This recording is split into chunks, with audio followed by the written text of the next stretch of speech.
ये हमारा इनएटमिकल। बच्चों कैसे हो आप लोग सभी? बच्चों आज हमारे पास एक टॉपिक है क्लास 12th के फिजिक्स का। इलेक्ट्रिक फील्ड की कैलकुलेशन करना है हमने किसी डाइपोल के ऊपर इक्वेटोरियल लाइन के लिए। अच्छा, ये इक्वेटोरियल लाइन की कैलकुलेशन क्या होती है कि अगर हमारे पास कोई डाइपोल हो, डाइपोल क्या होता है भाई, इसको मैंने एक पिछली वीडियो में डाल रखा है, शॉर्ट वीडियो में, वहां पे जाकर देखना आप लोग, मैंने अच्छे से एक्सप्लेन करा रखा है।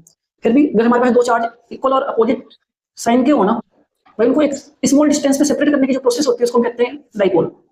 अब इस डाइपोल को हमने सेपरेट कर दिया 2a डिस्टेंस पे, और इस डाइपोल के अगर परपेंडिकुलर किसी पॉइंट के ऊपर, देखना, डाइपोल के परपेंडिकुलर किसी पॉइंट पे अगर हम इलेक्ट्रिक फील्ड की कैलकुलेशन करते हैं तो उसको बोलते हैं इक्वेटोरियल लाइन। ठीक है,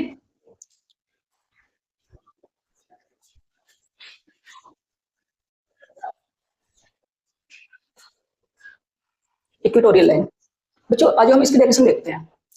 क्या हुआ कि हमारे पास ये डाइपोल की जो लेंथ थी ना वो 2a है, इसके बीच में से परपेंडिकुलर हमने एक लाइन ड्रॉ किया जिस पॉइंट के ऊपर हमें इलेक्ट्रिक फील्ड की कैलकुलेशन करना है, और वो डिस्टेंस कितनी है, r। बच्चे ये जो r डिस्टेंस वाली लाइन है ना वो इस डाइपोल को दो जगह इक्वल डिस्टेंस पे सेपरेट करती है। तो एक तरफ की डिस्टेंस कितनी हो जाएगी a, दूसरी तरफ भी कितनी होगी a। अब हमें एक चीज पता है कि अगर हमें किसी पॉइंट के ऊपर इलेक्ट्रिक फील्ड की कैलकुलेशन करना हो भाई, इलेक्ट्रिक फील्ड इंटेंसिटी का एक फॉर्मूला होता है, क्या, के क्यू अपॉन में आर स्क्वायर। ये जो आर होता है ना भाई, वो उस पॉइंट से और चार्ज के बीच की दूरी होती है, ठीक है, डिस्टेंस होती है। एक बात बताओ, क्या हम इस पॉइंट को कैलकुलेट कर सकते हैं, इस डिस्टेंस को कैलकुलेट कर सकते हैं? बिल्कुल। कैसे? यहाँ लगा दो पाइथागोरस, है ना। तो ये वाली डिस्टेंस हमें कितनी मिल जाएगी, आर का स्क्वायर प्लस ए का स्क्वायर। और सेम ऐसे ही इधर साइड में क्या करो, कैलकुलेशन कर लो, इसकी डिस्टेंस निकाल लो, ये भी आ जाएगा आर का स्क्वायर प्लस ए का स्क्वायर। ठीक है भाई। अच्छा, इसके वजह से हमने एक काम किया, हमने एक चीज देखा कि भाई ऐसा हो रहा कि इस चार्ज की वजह से जो इलेक्ट्रिक फील्ड बन रहा, क्या, माइनस क्यू की वजह से वो क्या होगा, के क्यू अपॉन में यहां से और इस पॉइंट के बीच में डिस्टेंस का स्क्वायर, तो ये आ जाएगा अंडर रूट में आर का स्क्वायर प्लस ए का स्क्वायर और इस पूरे का होल स्क्वायर। इससे ये कैंसिल होगा और ये आ जाएगा माइनस का Q equal to K Q और अपॉन में आर का स्क्वायर प्लस ए का स्क्वायर।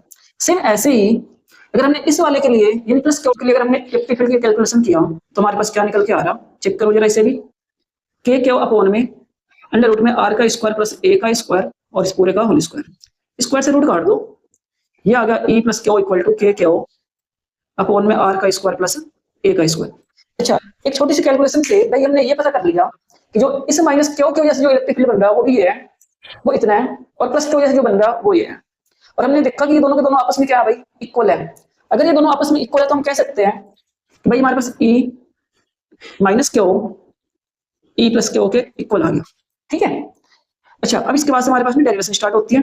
बच्चों वैसे भी हमने देखो यहाँ पे ध्यान से कि इधर भी हमारे पास ए है तो इस साइड भी ए है, और ये दोनों में कॉमन है, तो जितनी डिस्टेंस इधर होगी उतनी डिस्टेंस इधर भी आएगी। तो जो मैग्नेटिक फील्ड, जो इलेक्ट्रिक फील्ड इधर बनेगा वही इलेक्ट्रिक फील्ड इस साइड भी बनेगा, जो कि हमने प्रूव करके देख लिया।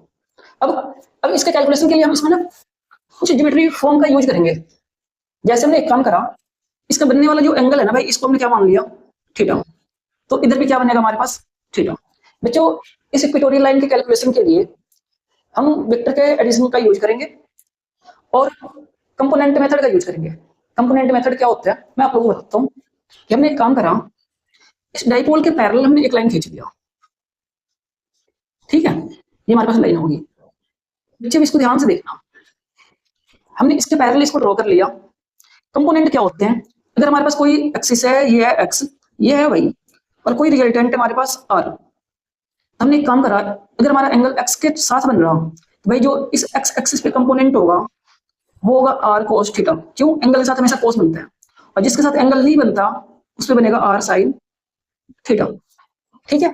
इस हिसाब से हमने एक चीज देखा कि अगर यहाँ पे थीटा बन रहा तो भाई यहाँ पे बनने वाला एंगल क्या होगा, थीटा। और अगर यहाँ पे थीटा बन रहा तो यहाँ पे भी क्या बनेगा, थीटा। और ये क्यों बना भाई, ये बना अल्टरनेट इंटीरियर मेथड से। ठीक है। आगे अब ये हमारे पास एक रिजल्ट है, किसकी वजह से बन रहा भाई, तो देखना, जो चार्ज हमारे पास ये माइनस वाला है ना भाई, माइनस के लिए जो इलेक्ट्रिक फील्ड बनता है वो इनसाइड बनता है, यानी कि अंदर की तरफ बनेगा। ये बन गया अंदर की तरफ, किसके लिए बन रहा, ई माइनस क्यू के लिए, जो कि एक रिजल्ट का काम कर रहा है। और इस रिजल्ट के दो कंपोनेंट होंगे, वो कौन से होंगे भाई, एक इधर की साइड बनेगा ई माइनस क्यू कोस थीटा। क्यों बना भाई, एंगल के साथ हमेशा कोस बनता है। एक और बनेगा इसका कंपोनेंट कहाँ पे, इस नीचे की तरफ, क्या होगा भाई? वो ई माइनस क्यू साइन थीटा। ठीक है, ऐसे ही इस प्लस वाले के लिए भी एक रिजल्ट बनेगा, और वो कैसे बनेगा? तो प्लस वाले के लिए हमेशा इलेक्ट्रिक फील्ड लाइनें कहाँ पे निकलती है? बाहर की तरफ। तो ये चला गया बाहर, और जब ये बाहर की तरफ बना ई प्लस क्यू, तो इसके भी दो कंपोनेंट होंगे। कहाँ पे भाई? एक इधर साइड ई प्लस क्यू कोस थीटा, और एक बनेगा ऊपर की तरफ ई प्लस क्यू साइन थीटा। अच्छा, ऐसा क्यों हुआ? तो हमने देखा भाई कि इसका जो एंगल यहाँ बन रहा है ना, सेम यही एंगल इधर भी बनेगा। पता क्यों? ये बनेगा वर्टिकल अपोजिट। ये दो लाइनें देखो एक दूसरे को काट रही है ना, जहाँ पे दो लाइनें एक दूसरे को काटती हैं, तो जितना एंगल इधर बनता है उतना ही सेम उसके अपोजिट बनता है। तो अगर यहाँ पे थीटा बना तो इधर पे क्या बनेगा? थीटा। तो इसके लिए हमारे पास कंपोनेंट बना, वो क्या बना? A cos plus Q cos theta. अब चलते हैं इसके डेरिवेशन पे। इसका डेरिवेशन बहुत आसान है। हमने करना क्या है कि इस पॉइंट के ऊपर हमें इलेक्ट्रिक फील्ड निकालना है, ई नेट। जब हमने इसका कैलकुलेशन करना स्टार्ट किया तो बच्चों हमने एक चीज देखा कि ये ई माइनस क्यू साइन थीटा और ई प्लस क्यू साइन थीटा एक दूसरे के अपोजिट है, और कंपोनेंट मेथड के हिसाब से ये दोनों एक दूसरे के अपोजिट है, तो एक दूसरे को कैंसिल आउट करेंगे। लेकिन एक चीज इसमें सोचने वाली भाई बात है कि ये प्लस का है और ये माइनस का है, तो कटिंग कैसे होगी? भाई हमने यहाँ पे प्रूव किया हुआ कि जो माइनस वाला वो किसके बराबर है? प्लस के। तो हम कह सकते हैं कि ये जो माइनस का है इसके हम क्या रख सकते हैं? ई प्लस क्यू साइन थीटा। अब ये भी आ गया E plus Q sine theta, और ये भी ई प्लस क्यू साइन थीटा, एक दूसरे के अपोजिट होने की वजह से एक दूसरे को क्या करेंगे? कैंसिल आउट कर देंगे। लेकिन सेम डायरेक्शन में कौन है भाई? ई क्यू कॉस थीटा और ई क्यू कॉस थीटा, ये दोनों जुड़ जाएंगे। तो जब ये दोनों जुड़ेंगे तो इन दोनों का जो जुड़ना होगा ना भाई, वही हमारा क्या होगा? ई नेट होगा। तो हमने यहाँ पे लिख दिया E minus Q cos theta E plus Q cos theta. और जैसे हमने ये देखा तो हमने पहले ही प्रूव करा हुआ है क्या कि जो ई माइनस क्यू है वो ई प्लस क्यू के इक्वल है। तो हमने भाई इसकी जगह पे चेंज कर दिया, क्या आएगा? इस माइनस की जगह पे भी क्या रख दो भाई? ई plus Q cos theta E plus Q cos theta, और ये दोनों एक दूसरे से क्या होंगे? जुड़ जाएंगे। तो हमारे पास क्या बन जाएगा? 2e क्यू प्लस का और क्या आ जाएगा? Cos theta. और अब जब इसका रिजल्ट फाइंड आउट करोगे तो हमने ये देखा 2 तो अपनी जगह पे है, लेकिन ई प्लस क्यू की हमने वैल्यू निकाल रखा। क्या है भाई? ये के क्यू अपॉन में आर का स्क्वायर प्लस ए का स्क्वायर। और कोस थीटा का फॉर्मूला देख लो भाई। कोस थीटा क्या होता है? B upon H. अगर एंगल यहाँ बना हुआ तो सामने ये है परपेंडिकुलर, ये इसका बेस और ये इसका हाइपोटेन्यूस।